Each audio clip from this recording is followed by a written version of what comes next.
Bueno, ante todo, un gran saludo a todos ustedes, público, asistente y clientes de Desarrollo Global, Escuela de Gestión Pública. Para mí es un grato honor ser el facilitador en esta jornada de un tema muy importante que sin duda hoy en día todos los docentes debemos conocer y aplicar. Esta charla se llama ¿Cómo enseñar en línea? Herramientas de coaching y andragogía para clases con adultos. En el marco de un curso especializado que justamente estamos lanzando al mercado. Bueno, mi nombre es el magíster Jorge Espinosa Fuentes y en esta oportunidad les presento este importante curso, esta importante charla el día de hoy, que tiene tres objetivos fundamentales. Reconocer su nivel actual como docentes en línea, identificando sus fortalezas, pero también sus áreas críticas de mejora en su práctica de enseñanza virtual. Por otro lado, comprender cómo la presencia, la emoción y la comunicación influyen directamente en la atención, participación y aprendizaje del estudiante en entornos virtuales.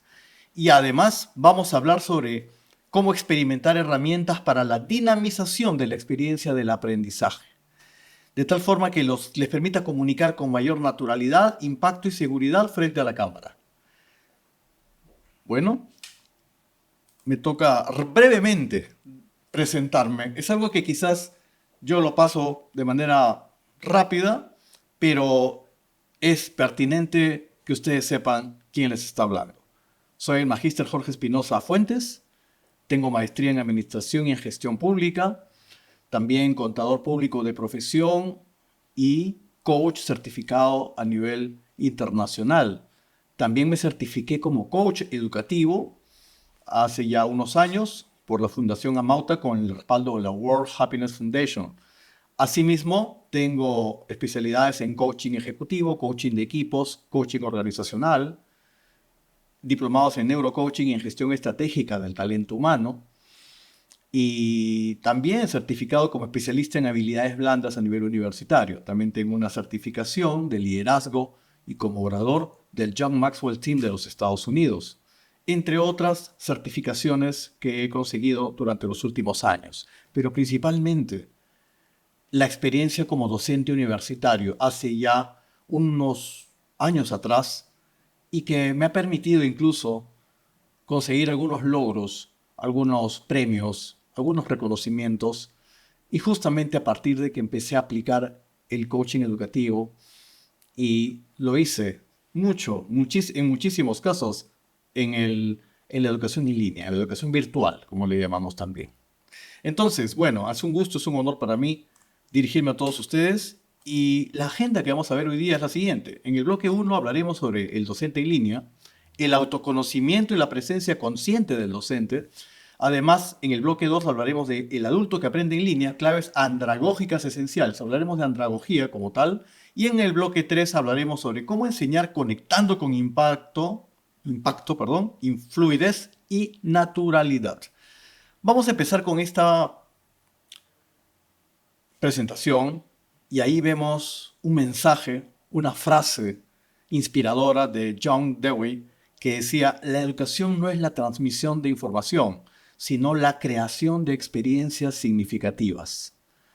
Recordemos que las personas, como dice también expertos, y una frase que me gusta es que no somos vasos por llenar, sino lámparas por encender.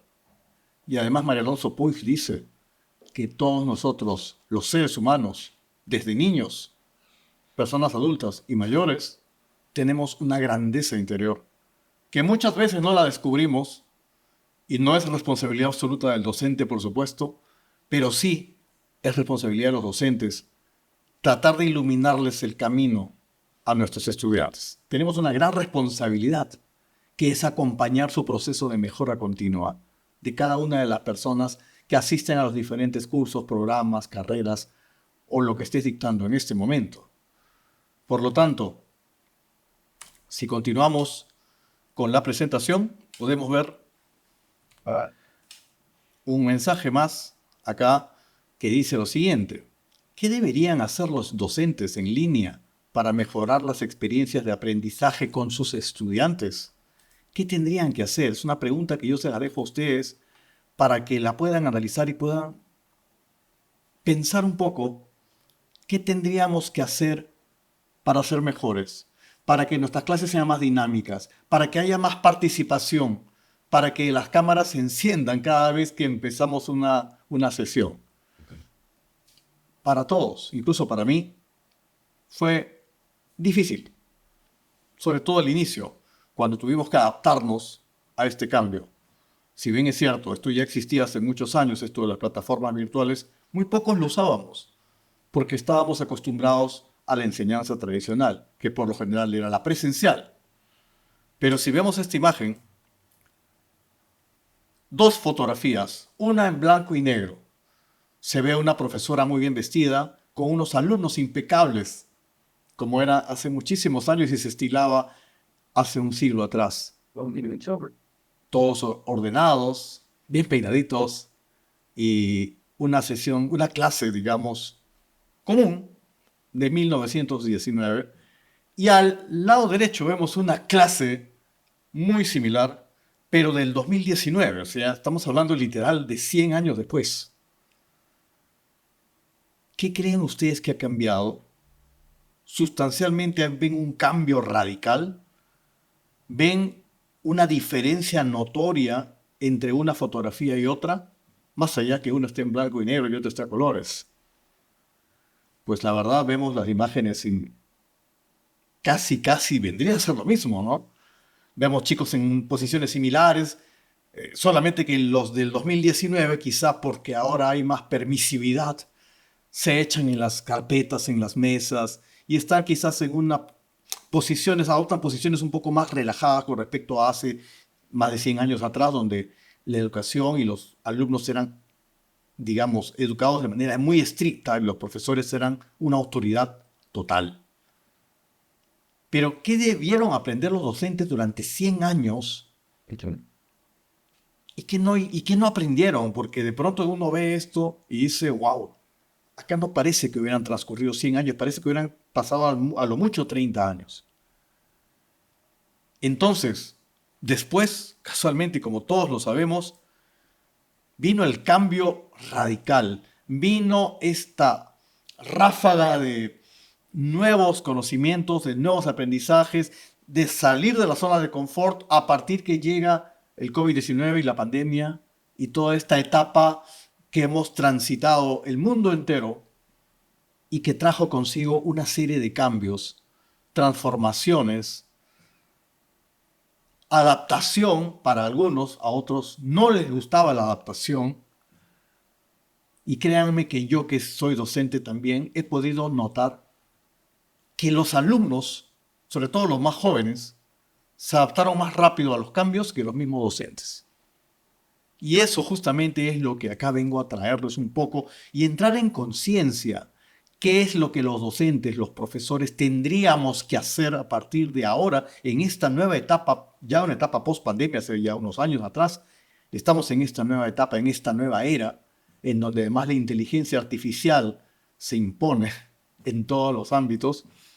¿Qué tenemos que hacer nosotros como docentes para adaptarnos, para hacer que la educación esté acorde a los tiempos modernos y que no se sienta como que el profesor o el maestro maneja métodos obsoletos de enseñanza? Entonces, ¿cuál es la habilidad indispensable que todo docente post pandemia debe aplicar? Así como vemos en esa imagen una profesora con su pantalla, tal como yo lo estoy haciendo ahora con ustedes. ¿Cuál sería esa habilidad indispensable? Bueno, acá justamente está el mensaje que le quiero traer. Se requiere adaptarse al cambio para transformarse. Es una de las habilidades blandas que por la ONU, por el Foro Económico Mundial, por la Universidad de Harvard, es reconocida como de las más importantes, una de las prioritarias, la adaptación al cambio y la flexibilidad de las personas, de los profesionales, que tenemos que empezar a encajar en un mundo que cambió de una manera vertiginosa, de una manera impensada hace unos años. Hoy en día, la educación tiene muchas aristas.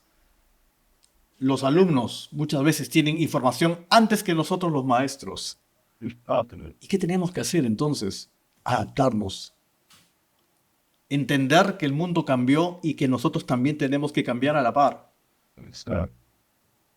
Y la educación fue una de las más golpeadas, entre comillas golpeadas, porque yo diría que todo cambio, toda mejora, siempre, todo cambio en este caso, siempre es para una mejora continua, para una transformación. La educación se ha tenido que transformar y hoy en día desde muy pequeñitos ya saben usar computadores, por lo menos a nivel básico. Entonces, ¿cómo no los docentes a cualquier nivel?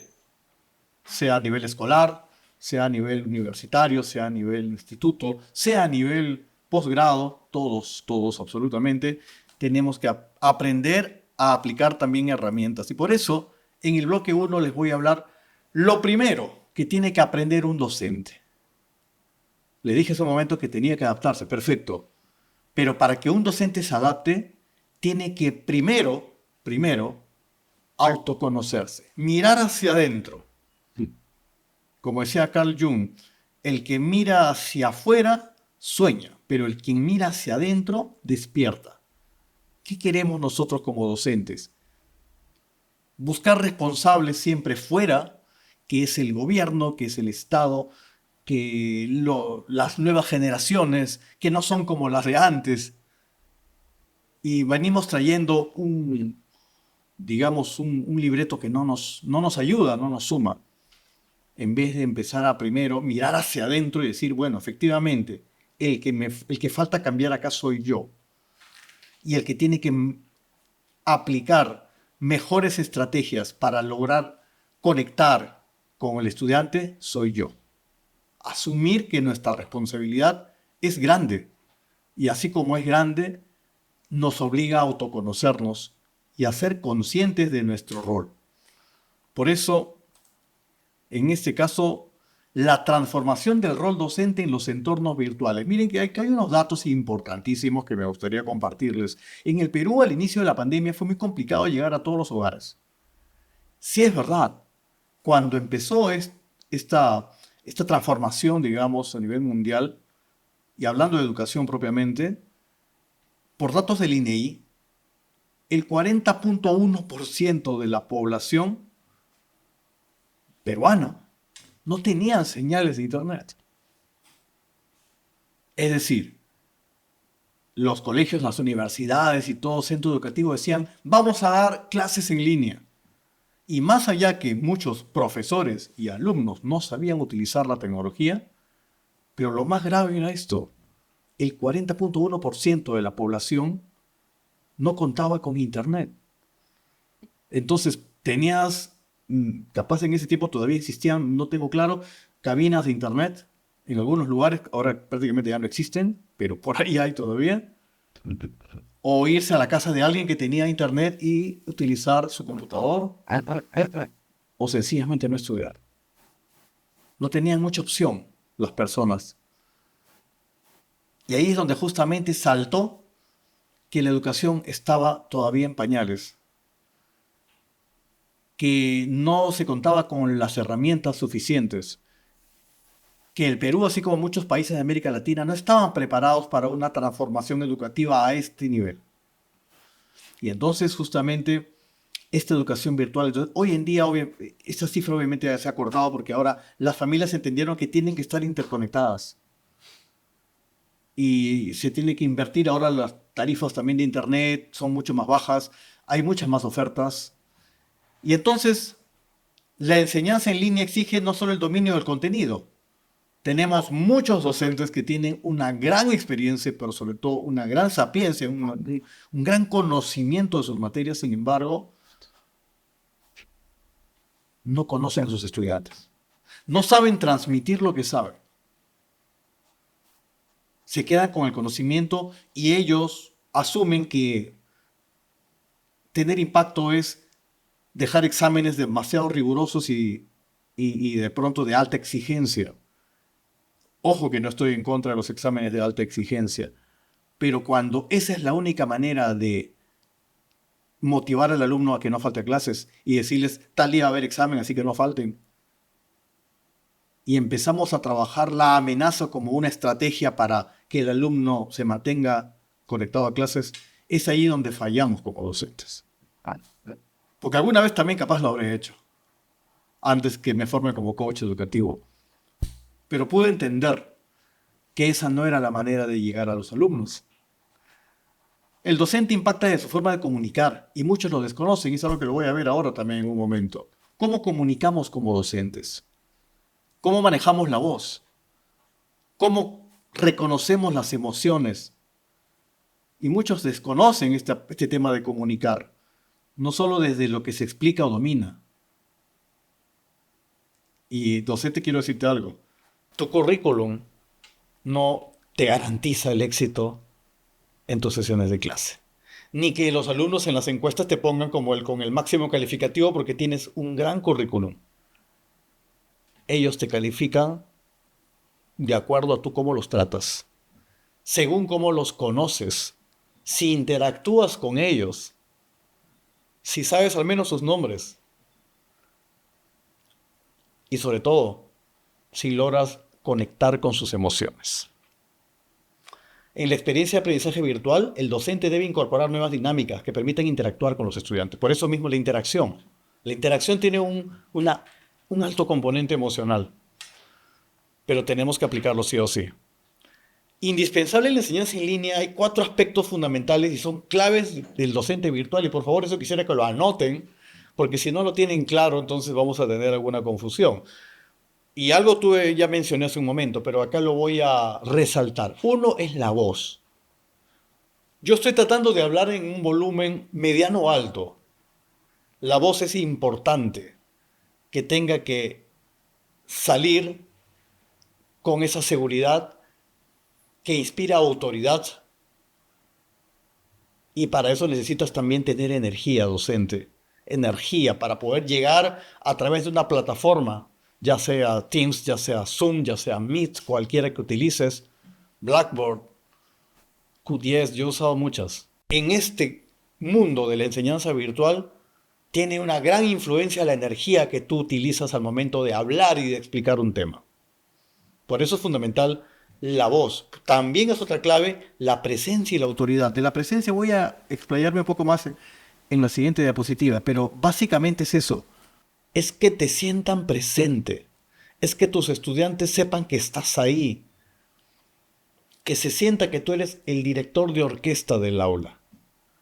Muchos dirán, ya cambió la educación, ahora el centro es el estudiante. Correcto, yo también estoy de acuerdo con eso. El centro es el estudiante hoy en día. Sin embargo,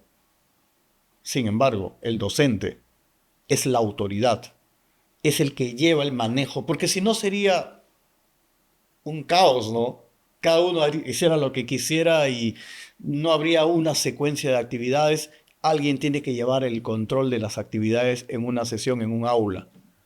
Eso no se ha perdido. Lo que ha cambiado es la manera como la gente interactúa, el docente con sus estudiantes, cómo se hacen los trabajos, cómo se aplican los exámenes inclusive. Eso es lo que ha cambiado. Por otro lado, la clave 3, actitud y manejo emocional. ¿Qué tan importante es que el docente tenga manejo emocional? Para los docentes les dejo como una tarea leer el libro de la inteligencia emocional de Daniel Goleman. Y allí te explica los 5 ejes o las 5 dimensiones de la inteligencia emocional. Todo parte del autoconocimiento, de adentro hacia afuera. Si tú no te conoces, si tú no te reconoces, pero sobre todo docente, si tú no te motivas con tu materia, no hay forma de que tú motives a tus estudiantes. A quien se le tiene que notar emocionado es a ti, porque recuerda que los estudiantes son tu espejo y de acuerdo a como tú expliques tu clase, ellos van a encontrarle el gusto a tu materia. Si a ellos no les agrada lo que enseñas, probablemente a ti se te note también con cierto desgano al momento de explicar una sesión, una clase, un tema, una materia. Y el cuarto o la cuarta clave es la conciencia al enseñar. Pero cuando hablo de conciencia, hablo de saber quién estoy siendo cuando soy docente. ¿Cuál es mi rol realmente? ¿Qué quiero lograr con ser docente? ¿Cuál es mi automotivación o mi motivación intrínseca, si lo quieren entender así? ¿Qué me lleva a ser docente?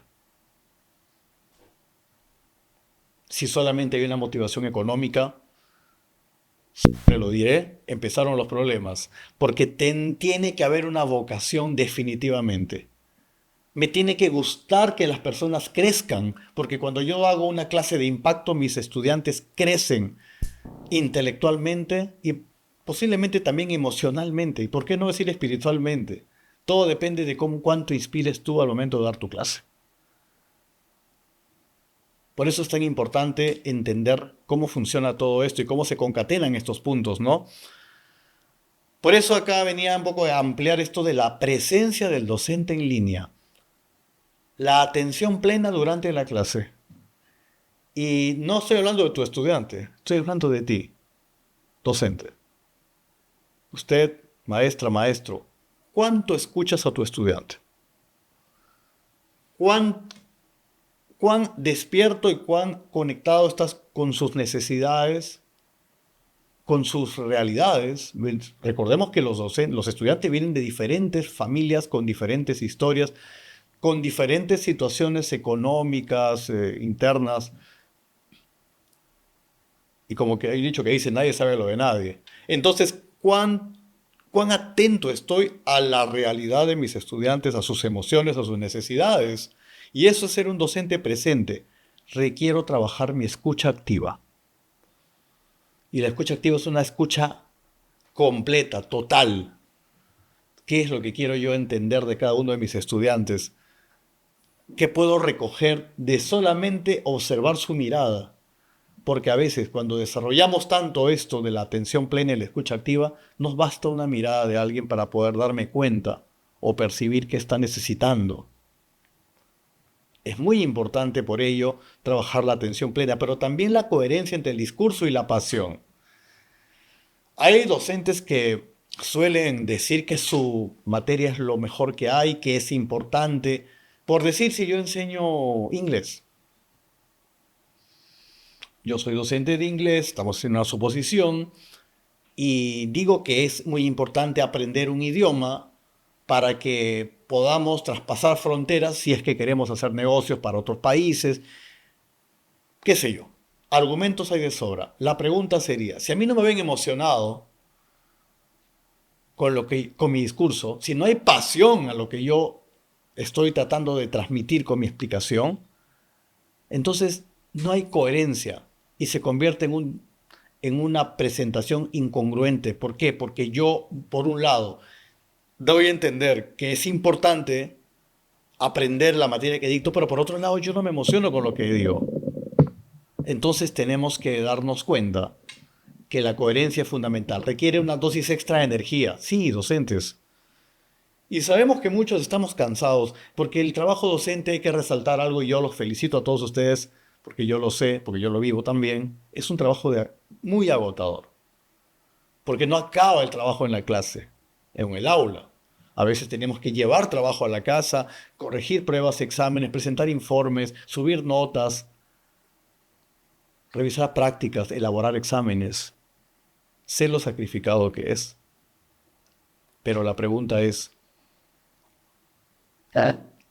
tenemos que asumir que nos metimos a esto y hay que entender que necesitamos esa dosis extra de energía.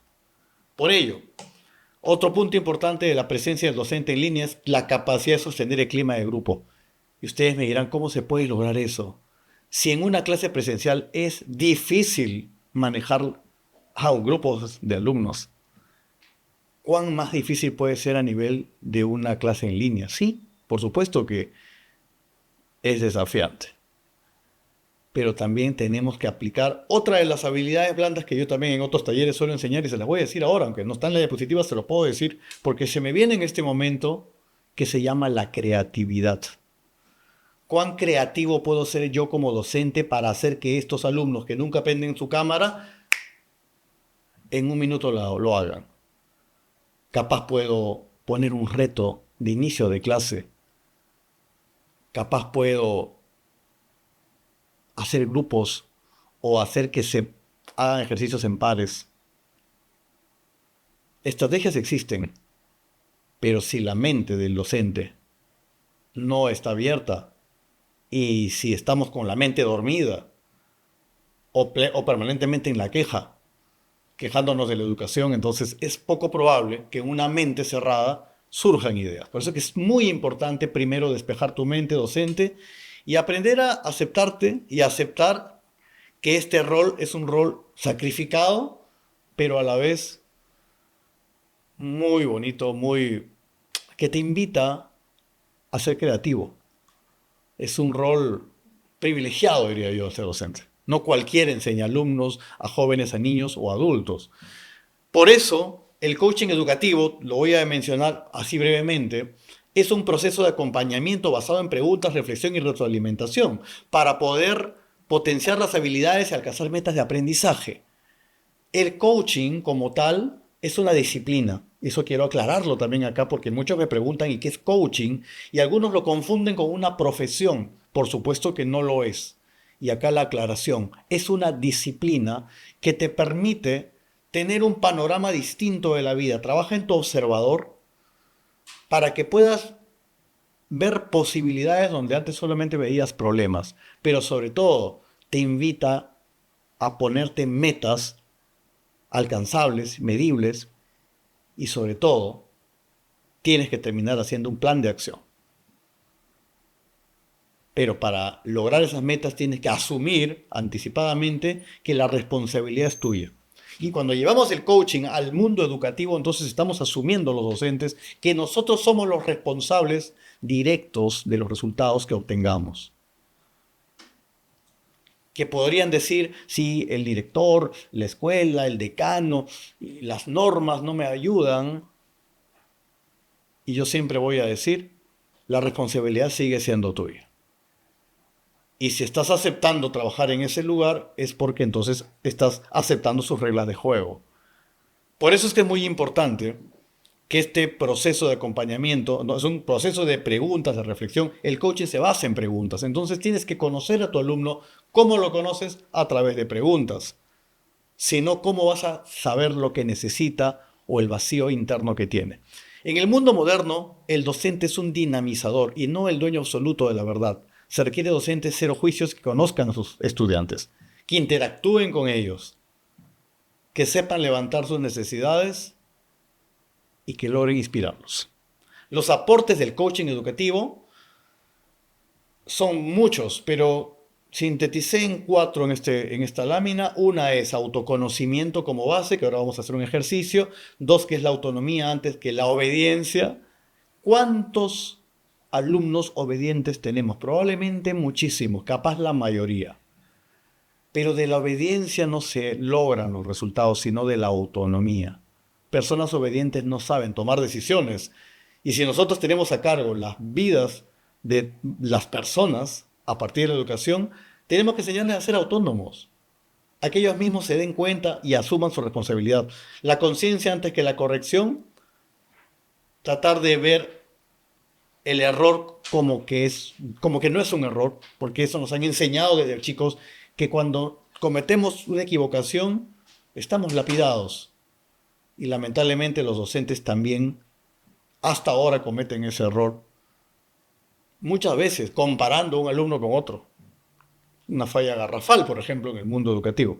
Y la responsabilidad sobre mis resultados. Entonces son aportes del coaching educativo, lo vuelvo a repetir: autoconocimiento como base, autonomía antes que obediencia, conciencia antes que corrección y responsabilidad sobre mis resultados. Yo me hago cargo, en resumen. Autoevaluación docente como punto de partida. Hay que aprender a reconocernos. Ustedes, me imagino que todos conocemos lo que es el FODA. La matriz FODA, fortalezas, oportunidades, debilidades, amenazas, ¿no? Que se aplica en el mundo de empresa para que tú puedas poco a poco instituirte y consolidarte en el mercado. Bueno, pues lo mismo pasa con las personas. Tenemos que aplicar nuestro FODA personal. Y nuestro foda personal tiene que ver con reconocer nuestras fortalezas, pero también identificar nuestras áreas de mejora, lo que le llaman debilidades. Usemos el término área de mejora, es mucho más constructivo. Pero también evitemos juicios paralizantes, porque los juicios y el coaching justamente trabaja en contra de los juicios. Es decir, trabaja en tus creencias, trabaja en tus juicios y pensamientos. ¿Cómo hacer que los juicios se conviertan en ideas potenciadoras? Y hay que aceptar los errores como parte del proceso. Equivocarse no es malo, lo malo es no intentarlo, acuérdense de eso, docentes. No tengamos miedo a la tecnología, por ejemplo. Muchos dicen, no, yo, ¿para qué voy a aprender un programa nuevo si con las justas puedo manejar bien el Word, el Excel y el PowerPoint?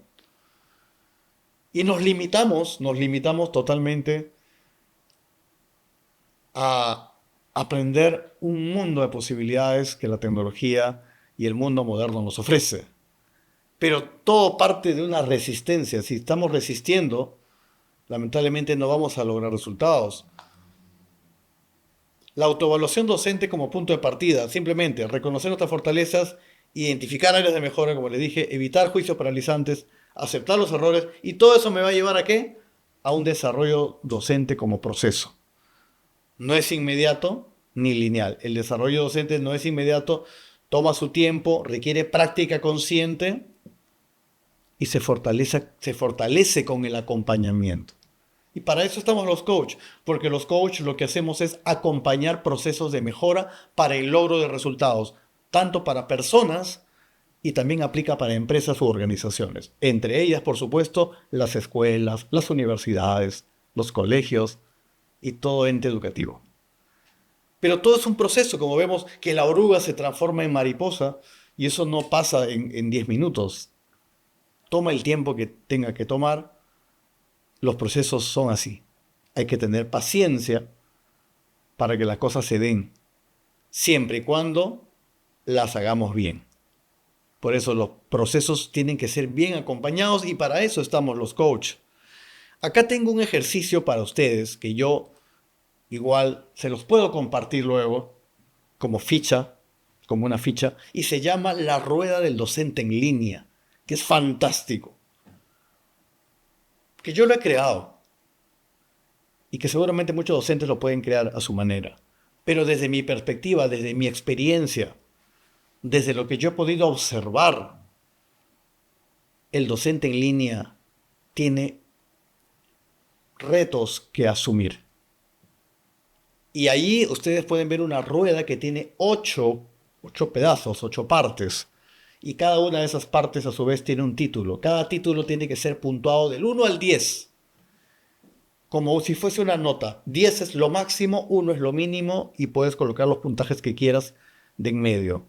Vas a valorar, vas a evaluar cada uno de estos aspectos. Por ejemplo, número 1, presencia y estado emocional al enseñar. Ya lo expliqué hace un momento. Número 2, confianza y seguridad frente a la cámara. ¿Cómo te sientes cuando hablas ante la cámara? ¿Te sientes seguro, docente? ¿Te intimidas? ¿Te distraes? ¿Cómo tú manejas esta confianza? Número 3, conexión empática con los estudiantes. ¿Cómo te conectas con ellos? ¿Cómo les preguntas? ¿Cómo les hablas? ¿Cómo los haces sentir? Número 4, comunicación clara y fluida. Yo trato en todo momento de hablar con claridad, energía y fluidez, porque sé que eso me ayuda a verme más profesional y sobre todo a inspirar más confianza. Pero eso es algo que yo también tuve que aprender, no crean que así fue siempre. Entonces, tú docente, ¿comunicas con claridad y fluidez o realmente sientes que tienes algunas trabas? Número 5, uso de metodologías activas. ¿Qué metodologías? Pues hay muchas. Yo suelo usar a veces el Kahoot, suelo usar a veces el Mentimeter, suelo simplemente hacer un foro en el aula virtual o utilizo a veces la pizarra del Zoom, lo que tengas a la mano, pero que te permita por momentos romper el hielo y no siempre mirar solamente a una diapositiva. Y por último, encendemos nuestras cámaras y hacemos alguna actividad corporal, porque nuestro cerebro aprende mucho más cuando experimenta algo. Entonces, es importante por ello tener claro este punto. Número 6, manejo de energía y ritmo de la clase. Definitivamente el docente es el maestro de ceremonias emocional del aula o el director de orquesta. Tienes que llevar correctamente la atención de todos. Adaptabilidad y flexibilidad es importantísimo, hay que adaptarse, hay que ser flexible. Si hay que tocar un tema que no se había tocado, que no estaba programado en la sesión, porque a los alumnos les interesa y tiene relación con tu tema central, pues tócalo. Y aprendamos a ser un poco menos rígidos. Y sabemos que muchas veces en los centros educativos tienen mucha estructura y te dicen tiene que ser de acuerdo al sílabus o al programa, y está perfecto. Pero eso no te quita que tú puedas añadir algo de propia iniciativa. Y sobre todo, algo que les interese a tus estudiantes. Por eso es muy importante que antes de pensar en hablar bonito, para que los alumnos te aplaudan, piensa en lo que ellos necesitan, para que cuando ellos logren sus metas, tú más bien los aplaudas. Es muy distinto. Y por último, número 8, disfrute propósito al enseñar el aula. ¿Estás realmente conectado con tu propósito? ¿Es lo que siempre quisiste? ¿Cómo te sientes cuando dictas una clase o una sesión? Bueno, eso ya queda con cada uno de los docentes.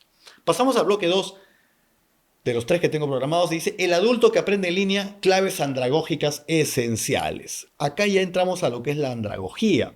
Y acá vemos una imagen, ¿no? De una persona que tiene hasta 2 pantallas porque llega un punto en que no sabes cómo y algunas personas, les soy sincero, yo no lo hago, pero muchas personas tienen una pantalla donde dictan la clase y otra donde tienen el ChatGPT. Por poner un ejemplo de tantas inteligencias artificiales. Y tienen a la mano un salvador ante alguna pregunta eventual que no sepan contestar.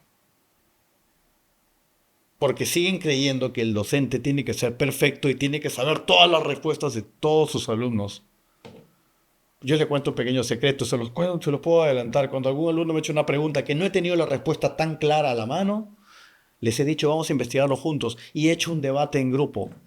Y en el peor de los casos les digo, ¿qué te parece si con ese tema empezamos la siguiente sesión? No tienes que amilanarte, no tienes que saberlo todo, docente. Sencillamente tienes que inspirar confianza y mostrarte más humano y menos profesional, digamos, como los de antes, ¿no? Que la imagen del docente era una persona que jamás se equivocaba. Hoy en día, la conexión emocional y la autenticidad es lo que más acerca al docente con su estudiante. Por eso dice el desafío del docente en línea, conectar con los alumnos usando la tecnología. No es tarea sencilla para algunos, para otros capaz sí. Pero ¿qué es la andragogía? Y acá voy a traer a uno de los que acuñó, digamos, este término y que de alguna manera se le atribuye el término de andragogía, que es Michael Knowles. Y Michael Knowles justamente nos trajo este término para diferenciar que enseñar a adultos no es igual que enseñarle a niños o a jóvenes. Porque hay un aspecto diferencial entre ambos y se llama la experiencia. No es lo mismo llenar un vaso de agua en un vaso de vidrio vacío que llenar un vaso de agua cuando acá ya le has puesto, no sé, un poco de Coca-Cola. Tú vas a vertir el agua y esa agua con la Coca-Cola concentrada de abajo va a dar un líquido marrón transparente, pero va a ser una mezcla, porque está lo que ya existía más lo nuevo. A diferencia de los niños y de los adolescentes, cuyas mentes son todavía limpias, porque ellos aún no han pasado por las experiencias al nivel de un adulto. En ese sentido, hay 5 aspectos de la andragogía, perdón, que en este diagrama les voy a mostrar. Acá habla de que la andragogía justamente es eso, ¿no? Justamente es basada en 5 aspectos como el autoconcepto, la experiencia, que es lo más, digamos, lo más transversal en la andragogía, la disponibilidad para aprender, la orientación al aprendizaje y la motivación para aprender. El autoconcepto básicamente, ¿no? Dice que a medida que una persona madura, el autoconcepto también va adquiriendo un matiz distinto. Entonces necesitamos personas autodirigidas, autónomas. La andragogía contribuye a que el autoconcepto del ser humano cada vez sea más elevado. Con personas autónomas podemos tener una sociedad con personas más seguras, más decididas, más conscientes y más autónomas. Luego viene la experiencia, pues ya lo dije, la experiencia es justamente lo que vamos viviendo a lo largo de la vida, a partir de situaciones que atravesamos, a veces de manera intencionada, a veces de manera casual, pero algo interesante en la experiencia, que nosotros le damos un significado a esa experiencia. Y acá hay que tener mucho cuidado, porque si un docente tiene juicios muy marcados, vamos a imaginar un docente que enseña temas que tienen que ver con la política y que de pronto indique de que tal o cual partido de la derecha o de la izquierda es lo peor que pueda existir, entonces está dando un juicio de valor y de alguna manera está induciendo a los alumnos, a los estudiantes, a pensar como él. Cuando lo que tendría que hacer sería propiciar un diálogo sano, un debate donde las personas puedan opinar y puedan indicar qué es lo que piensan desde su libertad de juicio y desde su pensamiento crítico. La disponibilidad para aprender es otro aspecto fundamental. En la andragogía se trabaja mucho con este aspecto, ¿no? Los adultos ya no están esperando que alguien les dé información nueva. Ellos ya tienen una idea de lo que es el mundo en diversos aspectos, y lo que ellos quieren es, en algunos casos, corroborar lo que pensaban o simplemente tratar de entender otra mirada. Pero ellos ya vienen con una base. La orientación al aprendizaje igualmente, ¿no? Es una perspectiva que se enseña en la andragogía, en donde las personas necesitan aprender, pero ahí hay que tener mucho cuidado, porque las personas que son adultas, hay muchas de ellas que ya sienten haberlo conocido todo.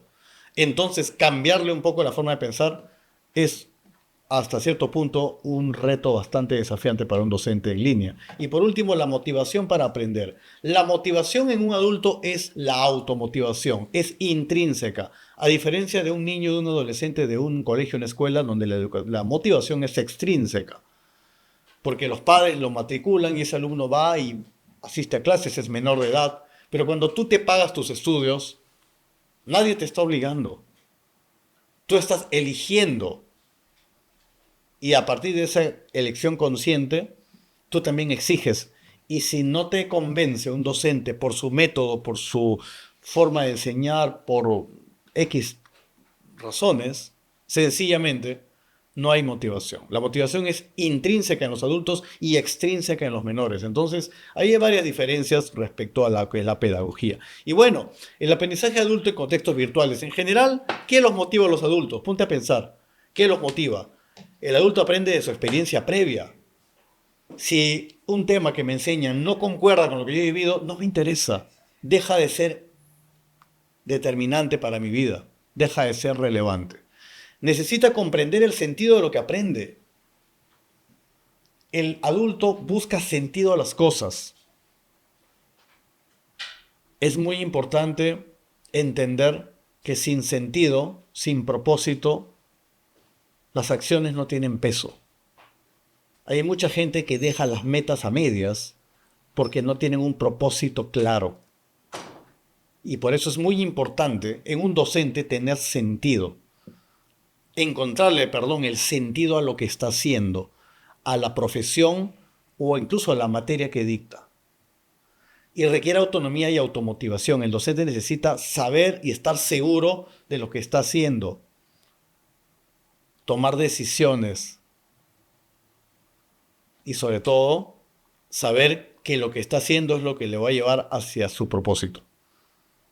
¿Cómo aprende realmente un adulto en línea? Y acá les hago la pregunta, ¿no? ¿Aprende cuando puede relacionar el contenido con su realidad? ¿Aprende mejor cuando participa toda la clase hablando más que el docente? ¿O aprende más cuando solo escucha pasivamente y toma nota? Bueno, de esas tres, la respuesta es justamente, no es la B, es la A. Aprende cuando puede relacionar el contenido con su realidad. Y lo hice a propósito para ver si estaban atentos. No es la B, es la A. Aprende cuando puede relacionar el contenido con su realidad. Es allí donde tú, como docente, puedes lograr que el alumno pueda conectar con el tema que tú estás enseñando. Por otro lado, la autoevaluación docente, 3 aspectos como punto de partida. El adulto no parte de cero. El adulto de repente es como un árbol que ya creció y que no está dando fruto nada más. Hay que cambiar la forma de regarlo, capaz. No es una semilla, ya es un árbol. Torcido quizá, no se sabe. Pero el docente tiene la misión de enseñarle a ese adulto cosas distintas, complementarias capaz a su aprendizaje previo.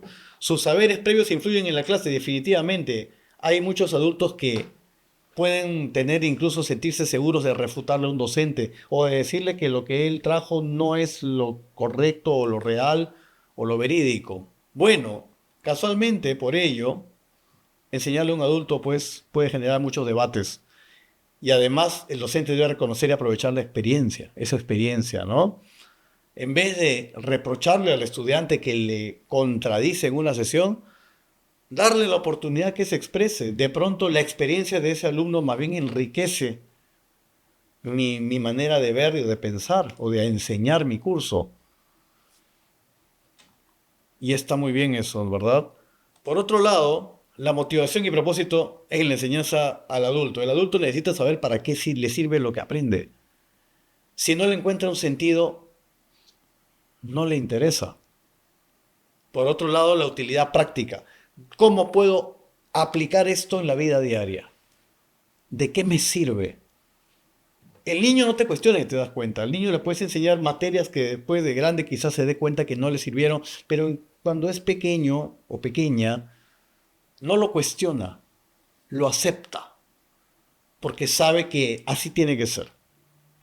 Eso no pasa en la vida adulta. El propósito sostiene la permanencia en el curso. Cuando no hay propósito, insisto, los adultos perdemos el interés rápidamente. La emoción como facilitador del aprendizaje. Acá hay una figura muy interesante de niños que están en el aula y cada uno tiene un emoji distinto. Cada emoji es una emoción. ¿Qué emociones existen? Muchísimas.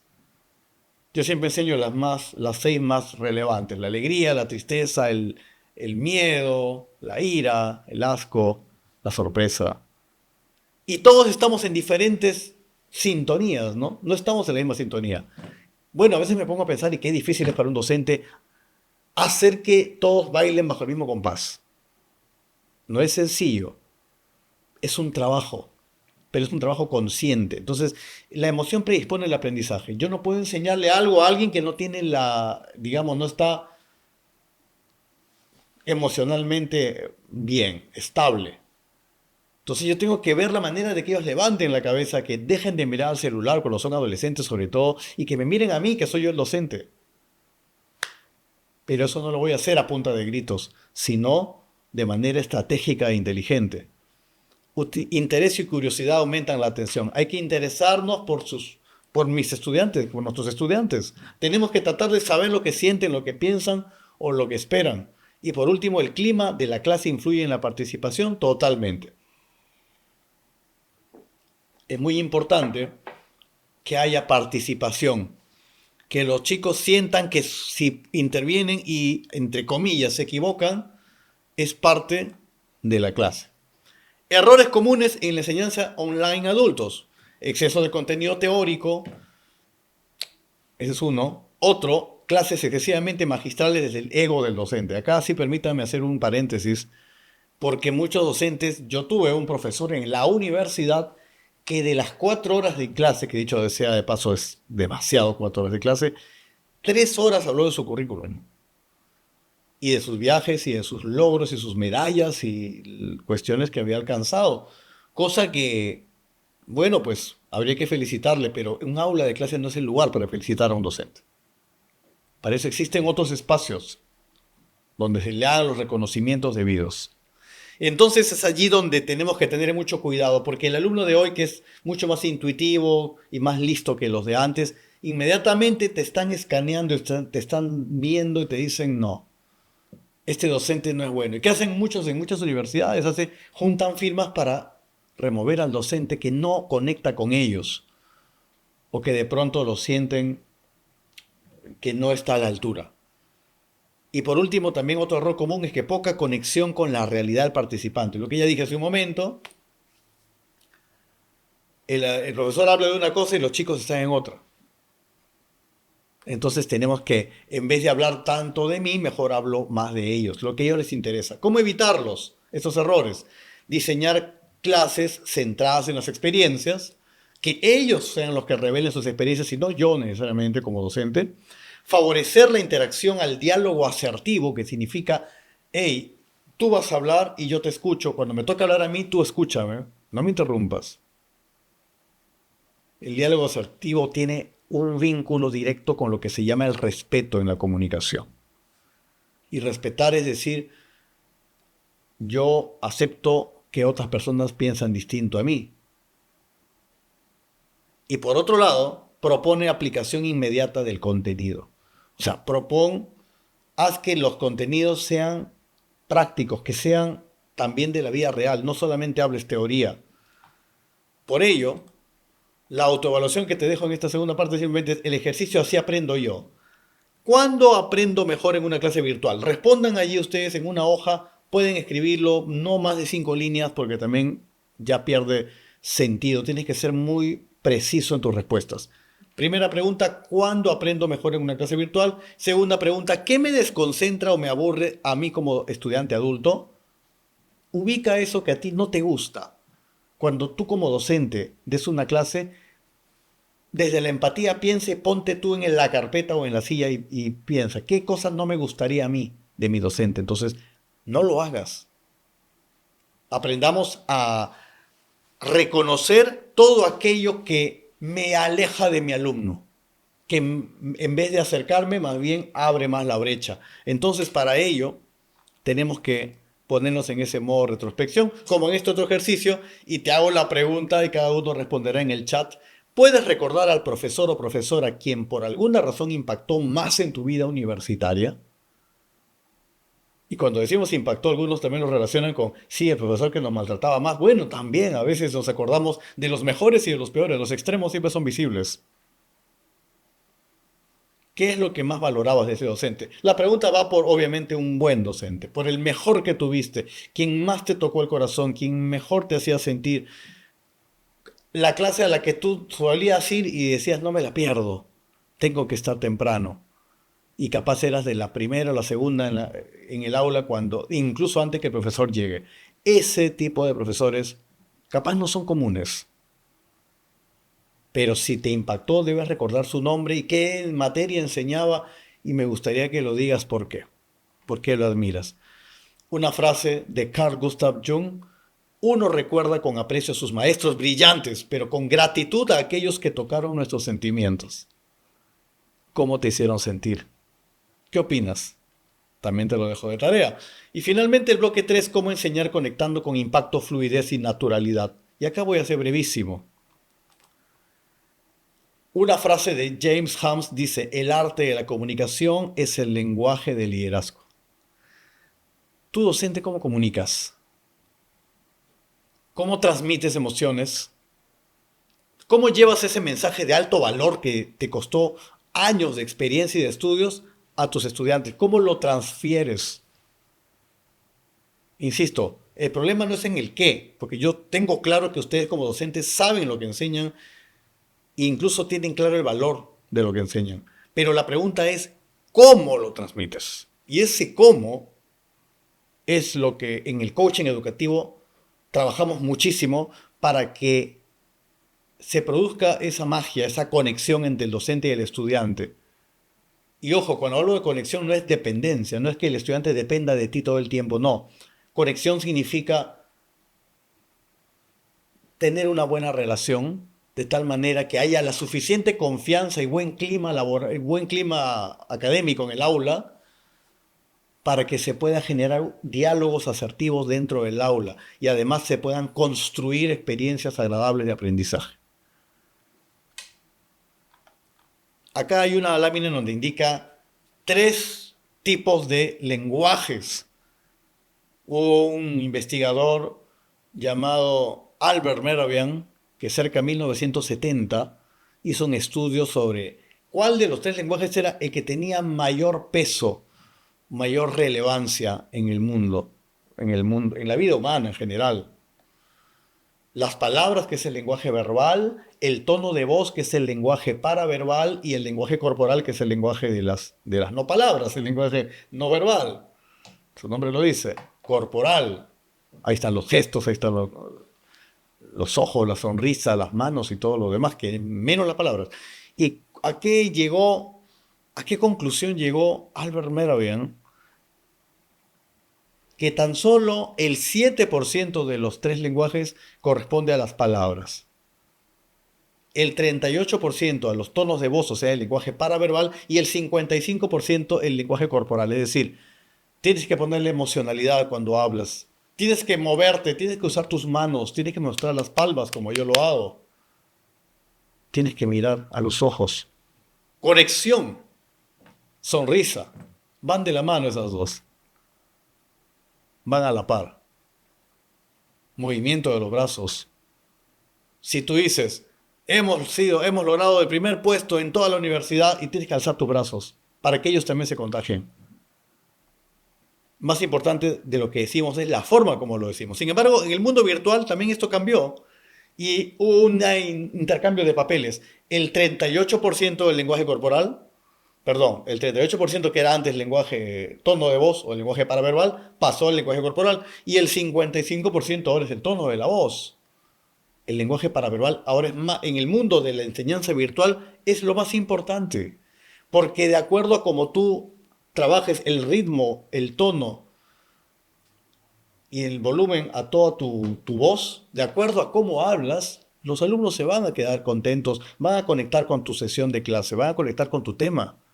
Pero tienes que ponerle ritmo, tienes que ponerle entonación, tienes que ponerle, como en el caso de las comidas, ¿no? El arroz sigue siendo arroz sin sal, pero con sal es más rico. Entonces aprendamos a utilizar el tono, a utilizar el ritmo y a manejar el volumen de la voz. Y la comunicación como eje en la clase en línea, básicamente el docente comunica incluso cuando no habla. La potencia de la voz y los gestos con el cuerpo, rostro y manos principalmente, influyen en la atención, definitivamente. Una comunicación consciente y empática construye clima emocional positivo. Y como dice una frase a manera de meme, ¿no? Unos alumnos que le dicen a su maestro, profe, ¿cómo quiere que nos guste su asignatura si a usted no le gustamos nosotros? Recuerda, tus estudiantes son tu espejo. Ellos reflejan lo que tú estás haciendo en ese momento. Docente, te pregunto, ¿quién eres cuando estás en clase? No importa tanto lo que enseñas o tu experiencia o tu currículum. Te pregunto, ¿quién estás siendo? En otras palabras, ¿cómo los estás tratando y cómo los estás haciendo sentir a tus estudiantes? Y en función a eso, ellos te van a calificar en el momento que sea correspondiente o necesario. Dificultades frecuentes al hablar en línea. Básicamente tres. Miedo a equivocarse. Nos hicieron creer que errar es malo. Nos hicieron creer que si me olvido de una palabra, entonces soy un mal docente. Y lo peor es que, así como nosotros creemos que errar es malo, también les decimos a nuestros estudiantes que no se pueden equivocar en una respuesta. Rigidez corporal. Tu cuerpo habla más que tus palabras. Ya lo vimos hace un rato. Las palabras tienen muy poca... O sea, son importantes, sí. Hay que saber pronunciar, hay que saber articular las frases, las palabras correcto. Evitar redundancias. Pero al punto de que no es lo más relevante. Y algo muy importante, no finjas quien no eres. Un docente tiene que ser natural, tiene que ser auténtico, tiene que hablar con fluidez, cuidando ciertos detalles, eso sí, pero siendo tú mismo, no imitando a otra persona, porque eso se nota. Entonces aprende a fluir. Acuérdate, fluir versus perfección. ¿Con cuál se quedan? Yo me quedo con la fluidez. Tengo un método que se llama Flowing Speaking, justamente porque enseño a hablar fluido. ¿Y por qué? Porque no se busca hablar perfecto. La fluidez es todo lo contrario de la perfección. La perfección te anula, la perfección te congela, te detiene. La fluidez te deja, es como el río, el agua del río, que te dejas llevar, o como el viento que te lleva, y lo único que tú tienes que decirle al viento es a dónde quieres llegar, pero déjate llevar. La naturalidad es eso, se busca hablar con claridad y naturalidad, y la memorización es el enemigo número uno de la fluidez. Rompe la conexión con tu estudiante. Y no les exijas a memorizar porque definitivamente no es bueno. Las muletillas, traía solamente este aspecto que es para muchos una pesadilla. No pueden hablar sin muletillas. Yo trato de evitarlas. También soy un ser humano y me puedo equivocar y puedo utilizar muletillas en algún momento. Sin embargo, si me están escuchando durante toda esta clase, deben ser muy mínimas, por no decir ninguna, las muletillas que haya usado en esta sesión de clase. Porque es una práctica consciente, porque cuando tú haces consciente lo inconsciente, entonces mejoras un hábito. Y yo he trabajado mucho en esto. Aprendamos a pausar. Las muletillas son, ¿cómo se llama? Y eso te quita profesionalidad, te quita profesionalismo, te quita seriedad, te quita autoridad docente. Aprendamos a pausar, aprendamos a quedarnos callados. Pausar genera reflexión, respeto, conexión. Mientras estás callado puedes mirar al alumno o a la alumna. No necesitas decir una palabra sin sentido. Entonces, las muletillas, por ejemplo, algo que corregir. Es no sé qué decir y por eso menciono algo sin sentido. Por eso es muy importante. Autoevalúate, escúchate tus audios de WhatsApp y fíjate cómo hablas con los demás. Finalmente, ¿cómo aprender a hablar fluido? Respirando mejor, preparando la voz, usando las pausas y manejar un ritmo natural. Porque hablar fluido es usar lenguaje claro y comprensible, mayor cercanía y confianza con tu alumno y además hay mayor disfrute y participación de tus alumnos. Hagamos un decreto entre todos y digamos esto con fuerza, con esa comunicación que a un docente coach le debería caracterizar. No hay nada más difícil ni más valioso que conocerte a ti mismo y repítetelo todos los días.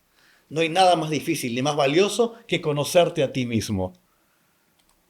Finalmente, ser docente es solo para quienes tienen propósito y vocación.